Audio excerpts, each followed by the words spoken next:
Hey, it's Don. Today I'm going to show you how to take a discarded book, just an old book, and turn it into something unique, interesting, something you could sell, something you could display. We're going to take this damaged book I have here. It's not worth selling. It's not worth anything. It's something collectible. It's from Tom Corbett's Space Cadet, which was a 1950s serial that showed up in the movies. It was on TV, if I'm not mistaken. They had comic books as well from it. And we're going to turn it into something very unique. Now, I tore that book apart and I turned it into this pop-up that actually stands up on a table with an easel back. The spaceship moves and the whole works. I took 4 pages out of it and I turned it into this here. It's very neat, very unique. I get a lot of people that comment on these. We'll show you right now how I made that. So this is A Trip to the Moon by Tom Corbett. Book's already damaged. I can't sell it or do anything else with it. So we're just going to yank this one apart. And I found some illustrations in here I really like. There's 4 pages that I'm going to use and make a layered pop-up out of it. And it'll have a stand-up. We'll show you in just a minute here. When I break it down, depending on how it is, this is strung together with string. So I'm just cutting it all apart because I want to save as much of the actual image as I can as I do this. Same thing here. Once we get the cover off, we'll have to pick a little bit at the spine and get the string off here too so we can separate the pages. Once we separated the pages, I'm just going to cut them down. I want the Tom Corbett with the kids scene, and we are just going to chop off the rest. Now, I'm going to use the spaceship as well, as you saw in the preview. Here's 2 more pieces for the background. The left page will be used for the one layer, and the back layer is where the globe, the Earth, is on. I've cut them down to the size I want. This is the Tom Corbett piece, and I'm going to glue it down to a piece of cardstock. It needs to be thicker so I can cut it where it won't just lay there. Now I start cutting off the big pieces with the scissors the best I can. So I'll go around and cut off all the big sections. And again, this is glued onto a piece of paper. I waited for the cardstock, the glue between them to set so I can come back in here and it cuts really nicely. I'll come in and get the smaller details with an X-Acto blade. Works great. You have to have a steady hand and have some experience, I would say, with a X-Acto knife also.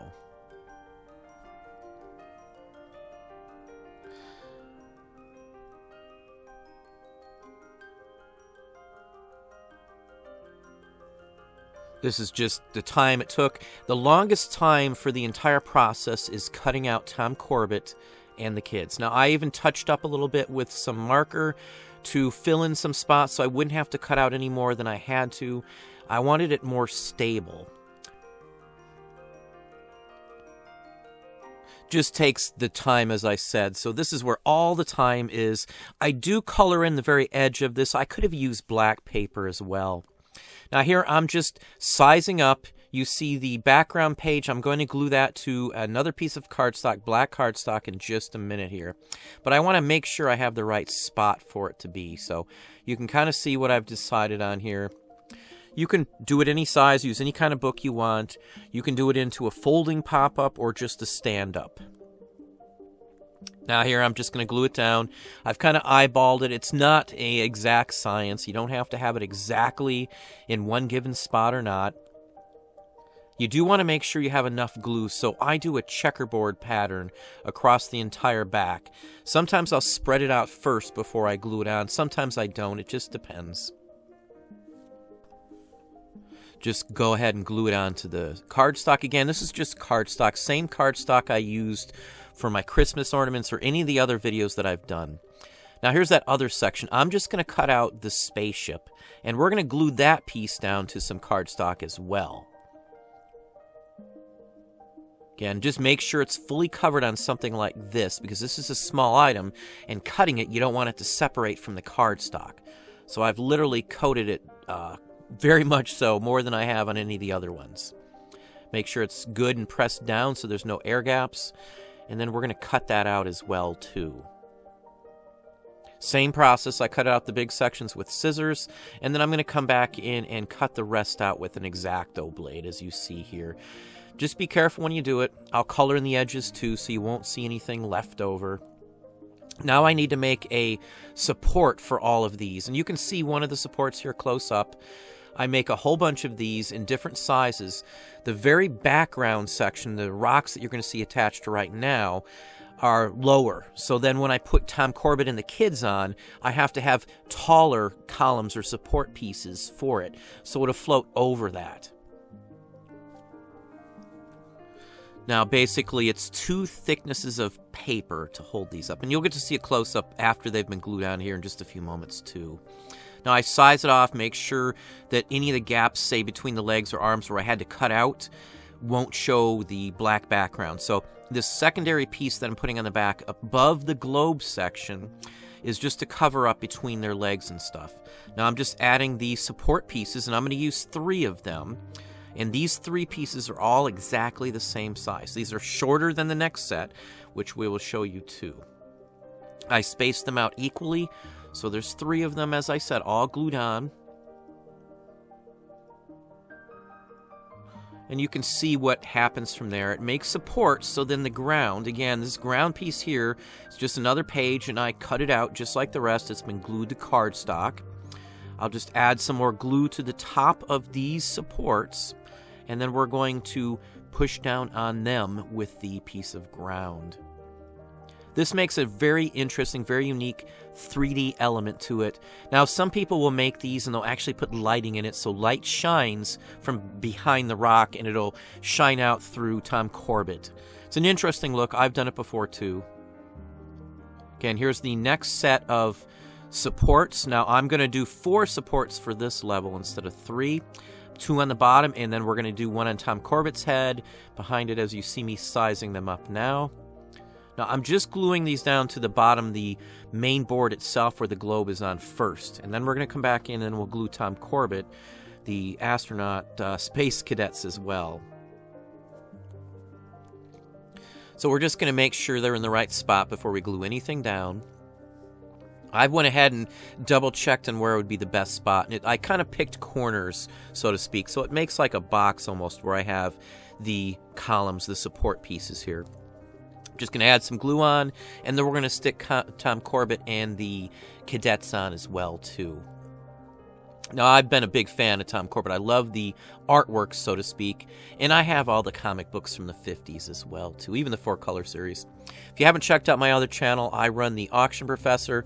We're heading towards the 20,000 mark of subscribers, and I use and buy this sort of item and sell it all the time. So whenever something's damaged, I usually try and create something out of it, something unique, and you can still do stuff.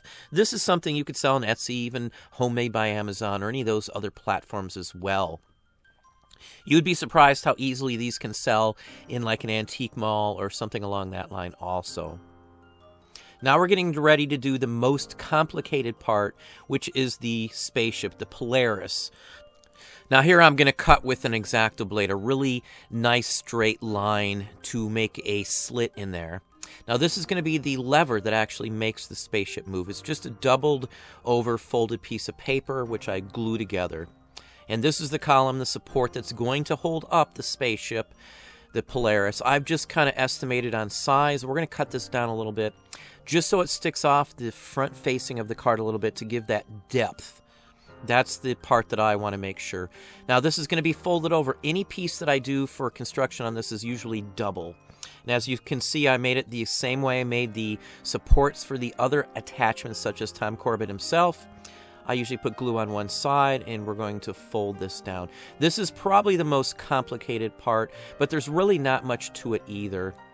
Now, once the glue's dry together, we're going to put some more on the top, and we're going to glue the Polaris onto the top of this right here. This is probably, as I said, the most complicated for most people. Cutting the hole, the slit to make sure it's straight, not cutting too far. You don't want to cut the top off. You want it to have a spot where it will stop.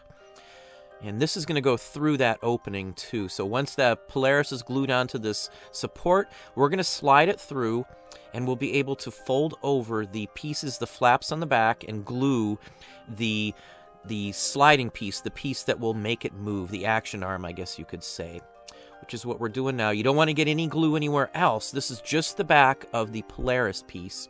And here is the lever action piece here that we're going to glue on. And that's what's going to make the Polaris move back and forth. And just by cutting the slit in there, it's hard to see that it's even there. So once we get it glued on and it's fully dry, we're going to round off the top and just cut off the top of this. You could have made a smaller piece. I usually make extra just in case. Sometimes I decide to put the rocket somewhere else.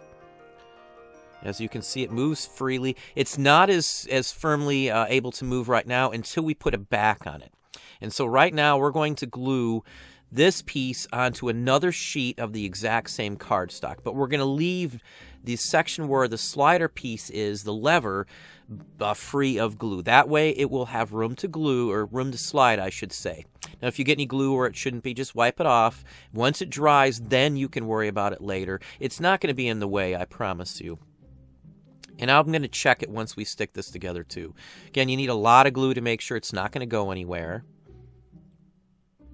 And then we're just going to glue it down in a spot where we only have to cut 2 sections. So I usually put it on the corner. That gives me a good line-up point as well.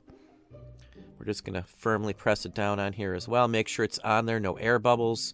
You got to put a lot of glue on the edges of this just so it doesn't go anywhere. And this is 3-in-1 glue. You can buy it from Walmart. I've talked about it in many other videos also. We're just going to double check. I go all around. And we still want to make sure that the Polaris still moves.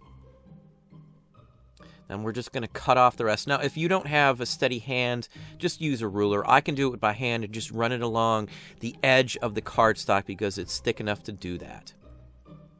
Now we're going to make the easel back. Just like a picture frame, this is just one of the backs. It's doubled as well, so it's stiffer. And we're just going to size it up to make sure it fits. We're going to fold a little flap, which is why it sticks back like an easel. You can see the flap.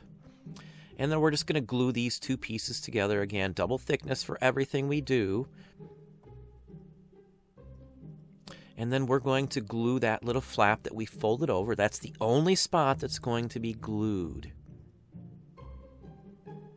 And we're just going to line it up in there and push it onto the back. You want to hold it firm. This is going to hold a lot of weight and pressure for the size this is. Not that this is heavy or anything. And there you can see. All we have to do is make sure everything dries, and that is the finished product. These can sell for 20 or 30 bucks in some locations, or even on Etsy, Amazon, or eBay. Well, there you are. Hopefully that gave you some ideas, some thoughts. If you enjoyed this video, please hit that like button down below. You can also hit the bell icon to be notified if I post new content or go live. Subscribe and tell a friend.